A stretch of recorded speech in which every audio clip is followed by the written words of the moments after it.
সরবরাহ বাড়ায় পেঁয়াজ ও শীতকালীন সবজির দাম কিছুটা কমেছে। তবে সপ্তাহের ব্যবধানে মাছ, মুরগি ও মিনিকেট, নাজেশাল সহ প্রায় সব ধরনের চালের দাম বেড়েছে। কেজিতে ৩ টাকা বেড়ে ৭০ থেকে ৮০ টাকা কেজি দরে বিক্রি হচ্ছে চাল। এদিকে মুগ ও ছোট মসুর ডালের দামও ঊর্ধ্বমুখী। আব্দুর রহিমের রিপোর্টে দেখুন বিস্তারিত। সরবরাহ বাড়ায় কিছুটা কমেছে পেঁয়াজ ও শীতকালীন সবজির দাম, তবে এখনও ৫০ টাকার নিচে মিলছে না কোনো সবজি। আর সপ্তাহের ব্যবধানে কেজি প্রতি ১০ টাকা বৃদ্ধি পেয়ে ব্রয়লার বিক্রি হচ্ছে ১৭৫ থেকে ১৮৫ টাকায়। কাস্টমার মূলা খাইতে হইতেছে ৪০ টাকা ৩০ টাকা কেজি, কাঁচামরিচ ১০০ টাকা ১২০ টাকা কেজি।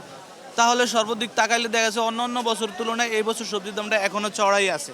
সোনালী মুরগি কেজিতে ২০ টাকার মতন বাড়ছে, ব্রয়লারটা 10 টাকা বাড়ছে। কম বলে তো তেমন কিছু দেখতেছি না, যে দাম এটা ঊর্ধ্বগতি, এটা আসলে কমবে বলে আমরা মনে করছি না। দাম বৃদ্ধি পেয়েছে চাল, চিনি ও মসুর ডালের। চাল কেজিতে ৩ টাকা বেড়ে ৮০ থেকে ৮৫ টাকা, চিনি কেজি প্রতি ১০ টাকা বৃদ্ধি পেয়ে ১১০ টাকা ও ডাল ১৫০ থেকে ৬০ টাকা কেজি দরে বিক্রি হচ্ছে।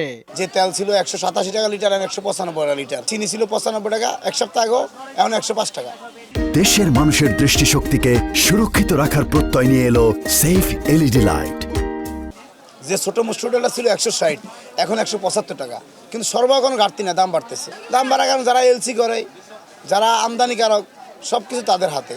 যে চাল বেচতাম আমরা ১০৫ টাকা ১০ টাকা, ওই পালে এখন ১৩৫-৪০ টাকা বিক্রি করে লাগে। এটা সরকার অবশ্যই খতিয়ে দেখা দরকার যে আমাদের দেশে ধান আছে, চাল আছে, উৎপাদন হয়েছে ভালো, কিন্তু ট্রেনের দাম বাড়ে। বাজারে কোনো মনিটরিং নাই, কেউ আসে না, যদি আসে দেখে লোক দেখানো।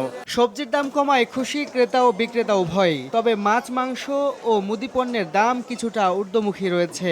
মাছের কাছে যাওয়া যাচ্ছে না, অনেক দাম। মাছ কিনছি, সে মাছ ৩৫০ টাকা করে কেজি নিল। আব্দুর রহিম, RTV, ঢাকা।